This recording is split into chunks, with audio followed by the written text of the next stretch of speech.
This is a partnership between CABRI, IIED, IBP, and the UNDP. This is an inception year, and that inception year is funded by CEDA. We do plan to run the program over the next 5 years. What we're hoping to do over in this program is to strengthen the link between climate change policy, gender, and the budget process. It is a program that is similar to one that has been running in Southeast Asia for a couple of years. And its aim is to support the mobilization of the wider national and local budgetary processes that are involved in government, but also across legislators, development partners, and civil society. So whilst it is a partnership, and the partnership that we have with organizations that work across these different areas, importantly with civil society and with legislators. We want to promote climate resilience in Africa and to support African governments to benefit from the opportunities of a just transition to a net zero carbon future. There are 3 components in our joint program. The first component is led by CABRI, and this is to facilitate peer learning and exchange in what we call the policy dialogue approach. This is an approach that CABRI has been using for several years now, and also to establish a knowledge management portal. And it's a dialogue essentially between ministries of finance, planning, and budgeting, and ministries of the environment, or where environment and climate change policy is located within a government. Then there's component B, that you will get more information on as this program progresses through its inception phase, but it is a component that is led by UNDP. And then component C is led by IBP and IIED.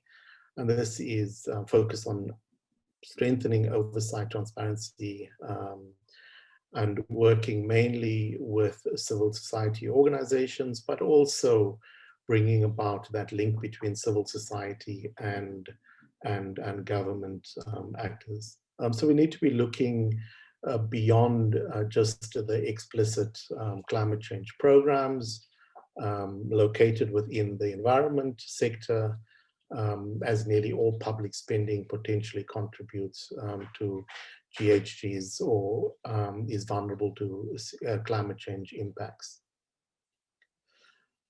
But the budget process may not always prioritize climate change. And the reason for this is that many countries lack the fiscal space.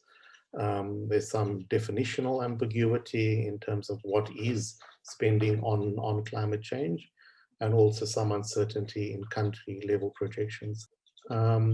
But despite this, ministries of finance have come up with several innovative approaches to integrating climate change into the budget cycle. What do we have is 6 stages. Normally we speak about 4 stages of a budget cycle, but to sort of disaggregate it into the 6 ones, where we have really starting at strategic planning, going through to budget formulation, budget execution, accounting and monitoring, audit and policy review.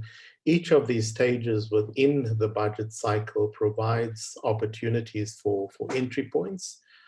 So improved costed climate change plans and mainstreaming those climate change plans.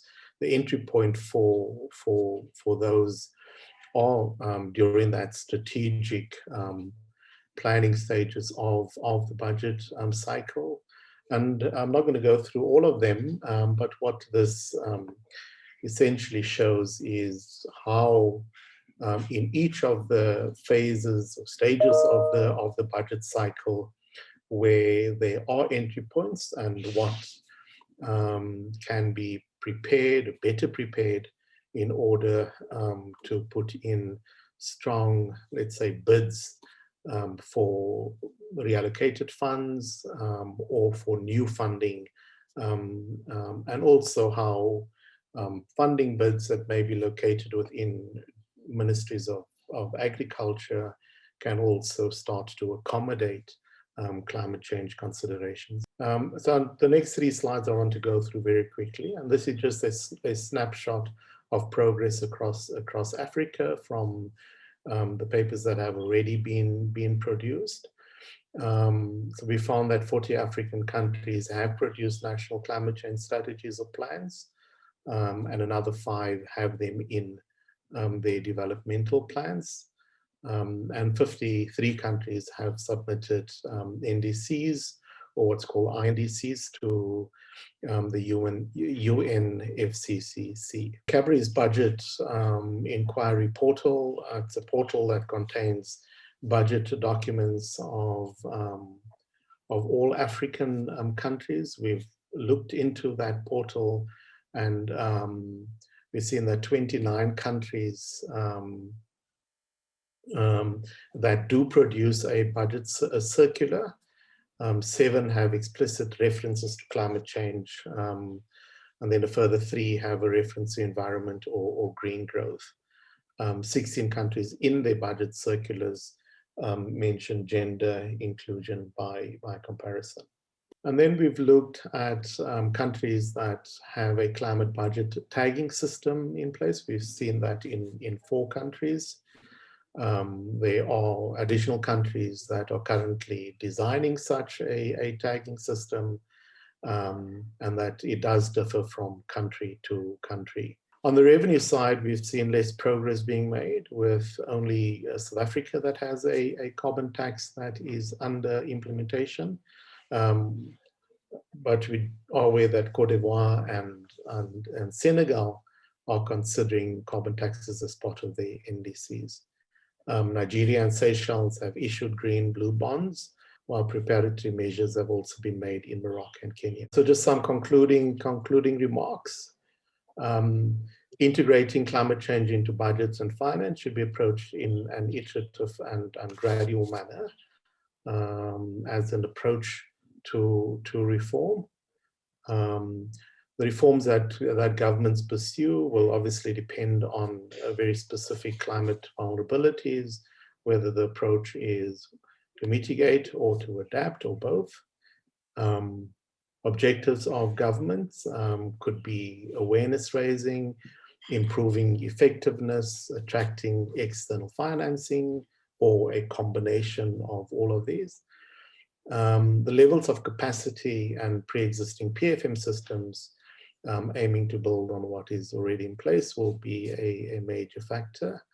And by bringing finance ministries together on this topic, it's our intention not to necessarily promote uniformity between countries, but rather about consolidating and sharing knowledge that could be useful to finance ministries wishing to take forward this agenda.